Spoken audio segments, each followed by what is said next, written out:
Assalamualaikum warahmatullahi wabarakatuh. Bismillahirrahmanirrahim. Alhamdulillahi rabbil alamin. Alladzi anzala as-sakinata fi qulubil mu'minin liyazdadu imanan ma'a imanihim. Wassalatu wassalamu ala asyrafil anbiya'i wal mursalin wa ala alihi wa ashabihi wa ummatihi ajma'in amma ba'd. Para sahabat yang kami muliakan, semoga kita semua senantiasa dalam rahmat Allah Subhanahu wa taala. Pada kesempatan kali ini ya kita sedikit membahas tentang landasan pembentukan keluarga sakinah. Nah, saya ulangi, landasan pembentukan keluarga sakinah. Jadi apa landasannya? Nah, landasannya ya tauhid. Nah, jadi kunci utama pembentukan keluarga sakinah itu adalah bahwasanya ia atau keluarga itu harus berlandaskan dengan tauhid atau berlandas pada tauhid. Nah, tauhid ya dalam makna ya kesadaran bahwa semua proses yang kita lewati dalam kehidupan keluarga, dalam kehidupan rumah tangga, keadaan yang kita dapatkan dalam kehidupan keluarga, dalam kehidupan rumah tangga, ya, yaitu harus berpusat kepada Allah Subhanahu wa taala. Jadi semua kepemilikan itu adalah ya, dari Allah atau asalnya dari Allah ya, dan tentunya akan kembali kepada Allah Subhanahu wa taala. Nah, ketika Allah hadir dalam kehidupan rumah tangga kita, ya, maka dalam kehidupan rumah tangga itu ya kita akan mendapatkan ketenangan. Jadi ingat Allah dalam kehidupan rumah tangga itu mendatangkan ketenangan. Ala bidzikrillah tatmainnul qulub. Ingatlah kata Allah, dengan berzikir mengingat Allah maka hati itu akan menjadi tenang. Nah, jadi ingatlah itu. Makanya dalam pengertian nikah yang pernah kita bahas sebelumnya itu kan ujung-ujungnya ya berdasarkan ketuhanan yang Maha Esa. Jadi ketuhanan yang Maha Esa itu kan tauhid itu tadi. Jadi harus berlandaskan tauhid. Ya, karena nikah itu juga merupakan bagian dari ibadah ya. Dan ibadah itu kan adalah bentuk pengabdian kita kepada Allah Subhanahu wa taala. Dan pengabdian kita kepada Allah itu kan ya dalam bentuk atau orientasinya ataupun ujungnya itu ya tauhid itu ya, tauhid pengesaan Allah Subhanahu wa taala. Nah, jadi kita menikah itu kan karena takdir dari Allah, yang kita dapatkan dalam kehidupan rumah tangga itu takdir dari Allah, ketentuan dari Allah dan lain sebagainya. Semuanya ya berpusat dan dikembalikan kepada Allah ya. Ingat Allah dalam kehidupan rumah tangga kita, aturan-aturan Allah kita jalankan, kita jaga, maka kehidupan rumah tangga itu akan menjadi sakinah, tenang, tentram, damai. Ya, jadi ala bidzikrillah tatmainnul qulub. Ingatlah dengan mengingat Allah hati akan menjadi tenang, tentram. Nah, itu kan sakinah, tenang, tentram, damai, harmonis. Nah, yang kedua, pemaknaan tauhid di sini juga tadi ketika dikaitkan dengan tauhid itu atau menikah itu bagian dari ibadah ya. Dalam ibadah itu Allah juga kan ya Allah harus hadir gitu ya. Maka ibadah itu kan kita maknai sebagai pengabdian gitu ya, pengabdian. Nah, artinya landasan tauhid dalam pengabdian ini berarti ya pengabdian yang mutlak atau pengabdian yang absolut dalam kehidupan keluarga itu hanya milik Allah Subhanahu wa taala. Nah, hanya milik Allah Subhanahu wa taala. Nah, sehingga suami dan istri itu tugasnya adalah untuk saling mengingatkan, saling menguatkan, apalagi saling tolong menolong, nah, kira-kira gitu ya. Saling menasehati untuk senantiasa melakukan pengabdian kepada Allah Subhanahu wa taala. Bukan dituntut dari pasangannya untuk mengabdi kepada dirinya. Oh, jangan begitu. Tapi bagaimana antar sesama pasangan itu suami dan istri justru saling mengingatkan, saling menguatkan dalam melakukan pengabdian kepada Allah Subhanahu wa taala. Nah, jangan menuntut pengabdian dari pasangan dalam kehidupan rumah tangga, jangan gitu. Tapi justru bagaimana sesama pasangan suami atau suami dan istri itu justru saling tadi lagi-lagi saling mengingatkan, saling menguatkan untuk mengabdi kepada Allah Subhanahu wa taala.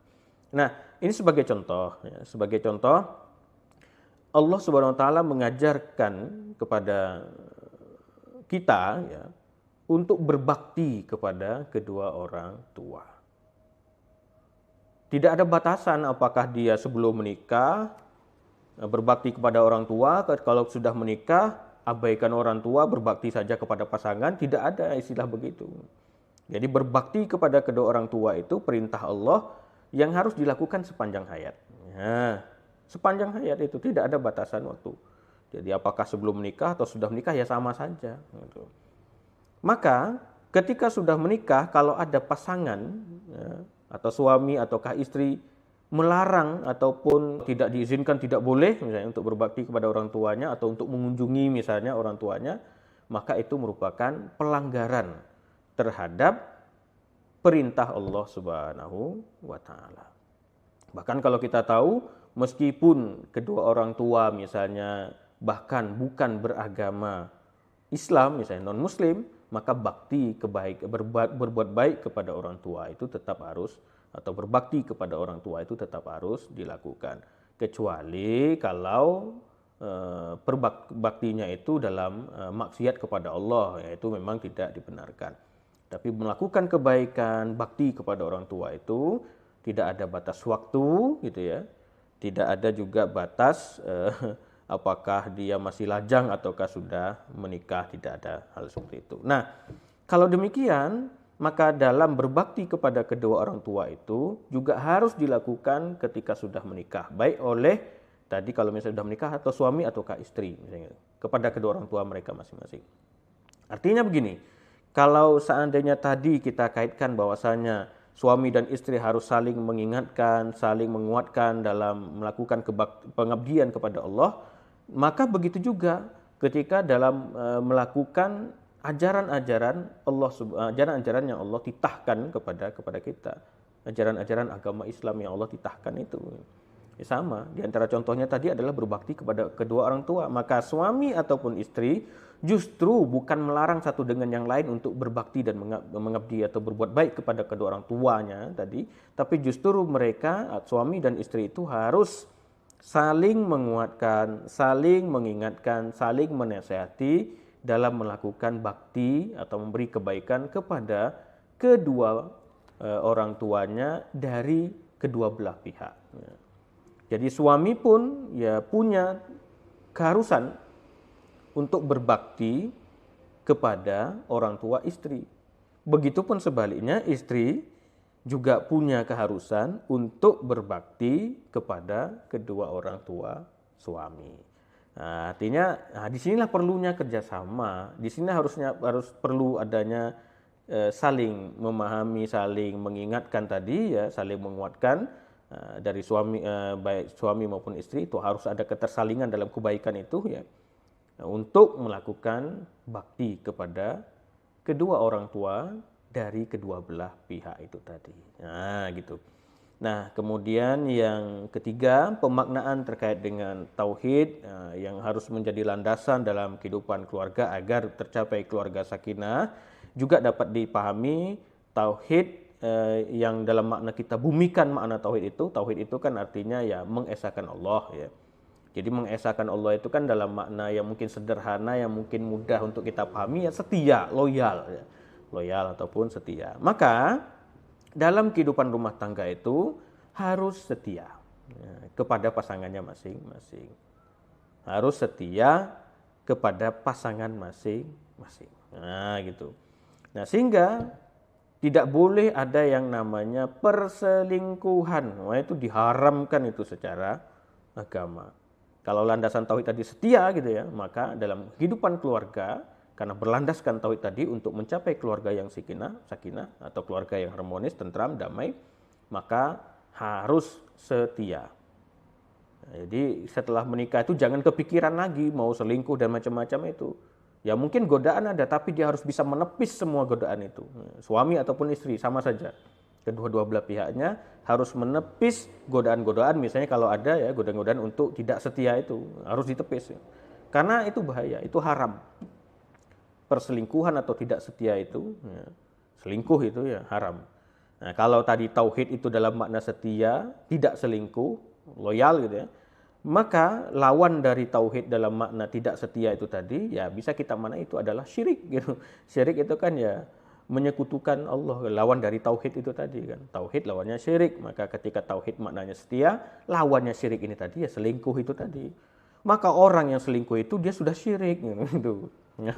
Karena ya ajaran agamanya itu tidak dimasukkan dalam kehidupan keluarga. Landasan tauhidnya tidak dihidupkan dalam keluarga. Kesetiaannya itu tidak dihidupkan dalam keluarga. Maka kalau ada orang yang demikian, justru dia selingkuh, maka dia telah syirik. Ya, melakukan lawan dari tauhid itu tadi ya, itu syirik. Nah, syirik itu jelas haram gitu kan ya, jelas tidak dibenarkan. Maka ya dari itu ya kesyirikan ataupun perselingkuhan itu harus dijauhkan, harus dihindari, kedepankan atau jagalah kesetiaan terhadap pasangan masing-masing. Mudah-mudahan yang disampaikan sekilas ini bermanfaat. Mudah-mudahan juga kita diberikan kekuatan untuk terus melanjutkan kajian kita tentang tuntunan menuju keluarga yang sakinah. Mudah-mudahan bermanfaat. Terima kasih. Mohon maaf. Kita tutup dengan hamdalah. Alhamdulillahirabbil alamin. Assalamualaikum warahmatullahi wabarakatuh.